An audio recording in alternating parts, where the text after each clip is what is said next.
Hello friends, welcome to Agentic navigator.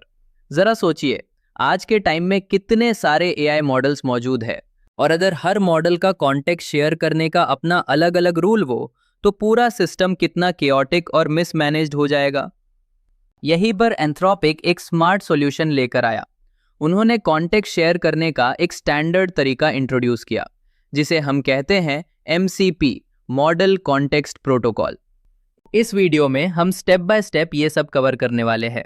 सबसे पहले MCP क्या है, फिर हम समझेंगे एमसीपी आर्किटेक्चर, उसके बाद देखेंगे फास्ट एमसीपी क्या है और इसे इंस्टॉल कैसे करते हैं, फिर हम अपना पाइथन एनवायरनमेंट सेटअप करेंगे और उसके बाद सबसे इंपॉर्टेंट पार्ट, हम फास्ट एमसीपी की मदद से अपना पहला एमसीपी सर्वर बनाएंगे। फिर हम इस एमसीपी सर्वर को क्लॉड डेस्कटॉप के साथ इंटीग्रेट करेंगे और फाइनली हम इसे क्लॉड डेस्कटॉप में टेस्ट भी करेंगे। सबसे पहले हम एमसीपी के हर पार्ट को अलग अलग समझते हैं, जैसे कि मॉडल क्या होता है, कॉन्टेक्स्ट क्या होता है और प्रोटोकॉल क्या होता है। मॉडल्स का मतलब होता है एलएलएम्स यानी लार्ज लैंग्वेज मॉडल्स। ये ऐसे एआई मॉडल्स होते हैं जो टेक्स्ट को समझते भी हैं और जनरेट भी कर सकते हैं, जैसे GPT-4o गूगल का जेमिनाई और एंथ्रोपिक के सोनेट और ओपस। अब समझते हैं कॉन्टेक्स्ट को। कॉन्टेक्स्ट एआई सिस्टम की बैकबोन होता है। इमेजिन कीजिए, आप मीटिंग में हैं लेकिन टॉपिक ही नहीं पता, तो आप सही जवाब कैसे देंगे? दे ही नहीं पाएंगे। और यही चीज एआई पर भी लागू होती है।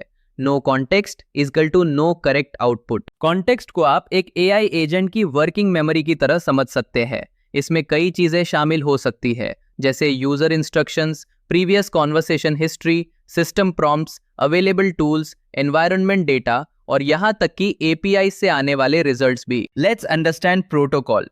ये रूल्स और स्टैंडर्ड्स डिफाइन करता है, जैसे message format, tool call schema और ऑथेंटिकेशन और राउटिंग।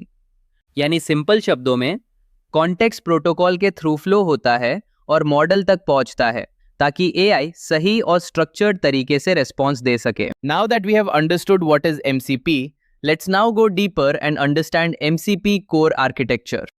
फ्लो को समझिए। User, MCP host, MCP client, MCP server, external system और फिर रेस्पॉन्स वापस उसी पाथ से लौटता है। अब इस डायग्राम के थ्रू हम MCP आर्किटेक्चर को डिटेल में समझते हैं। ये है MCP आर्किटेक्चर का कंप्लीट फ्लो। सबसे पहले यूजर इंटरेक्ट करता है MCP होस्ट से, जैसे क्लॉड डेस्कटॉप, IDE या कोई AI tool. Host MCP client के थ्रू रिक्वेस्ट को स्टैंडर्ड MCP फॉर्मेट में भेजता है। अब MCP सर्वर इस रिक्वेस्ट को प्रोसेस करता है और एक्सटर्नल सिस्टम्स जैसे लोकल फाइल्स, डेटाबेसेस और वेब API से डेटा फेच करता है। फिर वही रेस्पॉन्स वापस सेम पाथ से होस्ट तक रिटर्न होता है और यूजर को मिलता है एक एक्यूरेट और कॉन्टेक्स्ट अवेयर आउटपुट।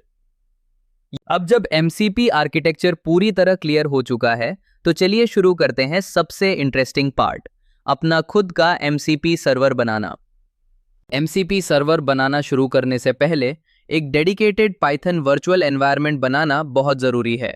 इससे हम अपनी प्रोजेक्ट डिपेंडेंसीज को आइसोलेटेड रख सकते हैं, वर्जन कॉन्फ्लिक्ट से बच सकते हैं और एक क्लीन और प्रोफेशनल सेटअप मेंटेन कर सकते हैं। तो सबसे पहले चलिए क्विकली अपना वर्चुअल एनवायरनमेंट सेटअप करते हैं। आपके पास विजुअल स्टूडियो कोड IDE और पाइथन का लेटेस्ट वर्जन इंस्टॉल्ड होना चाहिए। अब अपने VS कोड IDE में जाएं और पाइथन venv कमांड रन करें ताकि वर्चुअल एनवायरनमेंट सेटअप हो जाए। अब आप देख सकते हैं कि हमारा वर्चुअल एनवायरनमेंट सक्सेसफुली क्रिएट हो गया है। MCP डेवलपमेंट को सिंप्लीफाई करने के लिए हम फास्ट MCP लाइब्रेरी यूज करेंगे। फास्ट MCP एक बहुत पॉपुलर पाइथन लाइब्रेरी है जिससे हम क्विकली MCP सर्वर डेवलप कर सकते हैं। अगर आप इस लाइब्रेरी के बिना MCP सर्वर बनाना शुरू करें तो आपको JSON RPC जैसी कई चीज़ें मैनुअली कॉन्फ़िगर करनी पड़ेंगी, जिसमें काफ़ी टाइम लग सकता है।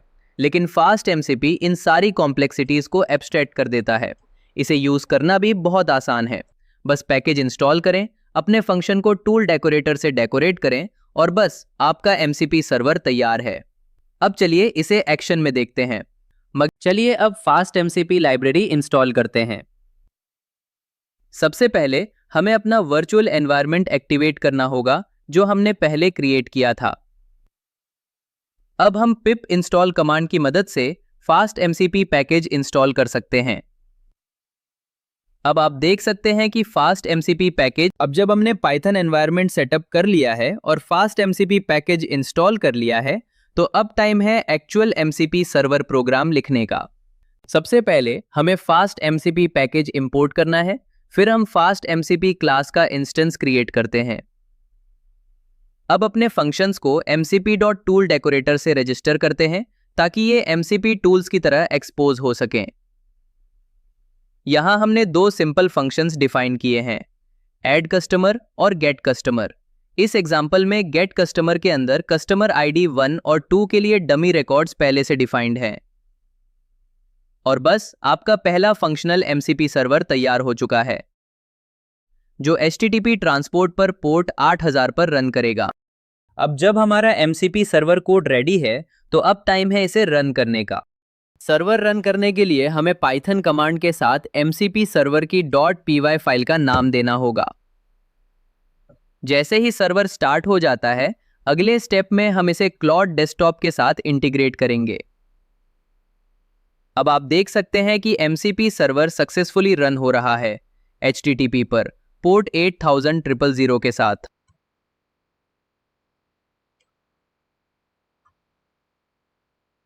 क्लॉड के साथ इंटीग्रेट करने के लिए हमें दो सिंपल स्टेप्स फॉलो करने होंगे।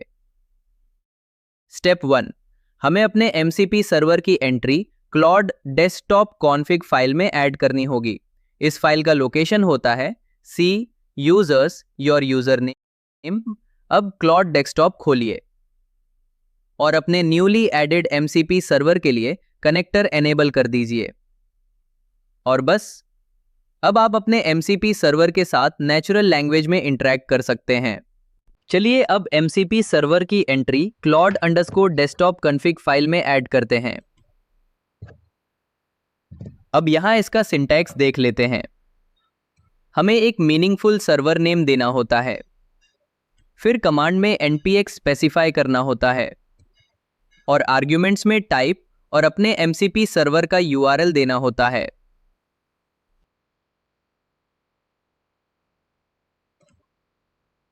चलिए अब सेकंड और लास्ट स्टेप कंप्लीट करते हैं।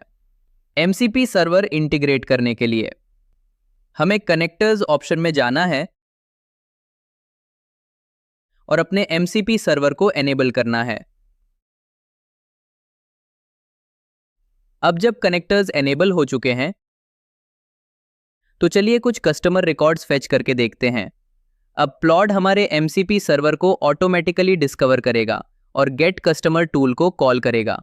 आप देख सकते हैं कि क्लॉड हमारा टूल रन कर रहा है और परमिशन मांग रहा है गेट कस्टमर टूल को एग्जीक्यूट करने के लिए। तो चलिए इसे अप्रूव करते हैं। और अब इसने दिए गए कस्टमर आईडी के लिए कस्टमर डिटेल्स सक्सेसफुली, जैसा कि हम देख सकते हैं, कस्टमर आईडी 1 और 2 के लिए रिकॉर्ड्स मौजूद है। तो चलिए अब कस्टमर आईडी 2 के लिए डिटेल सर्च करते हैं। तो अब ये कस्टमर आईडी 2 के लिए रिकॉर्ड फेच कर रहा है, यानी जेन स्मिथ की डिटेल्स।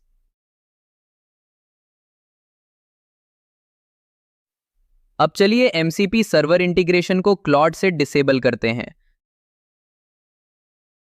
ताकि अब ये गिवन कस्टमर आईडी के लिए रिकॉर्ड्स रिटर्न ना करे। अब आप देख सकते हैं कि क्लॉड को हमारे MCP सर्वर के रिक्वायर्ड टूल्स मिल नहीं रहे हैं। पूरा कोड मैंने गिटहब पर अपलोड कर दिया है और उसका लिंक आपको डिस्क्रिप्शन और कमेंट सेक्शन में मिल जाएगा क्विक रेफरेंस के लिए। अगर आपको लगता है कि इस वीडियो से आपकी लर्निंग में वैल्यू ऐड हुई है, तो प्लीज़ इस वीडियो को लाइक करें और ऐसे ही एजेंटिक AI से जुड़े वीडियोस के लिए चैनल को सब्सक्राइब करें।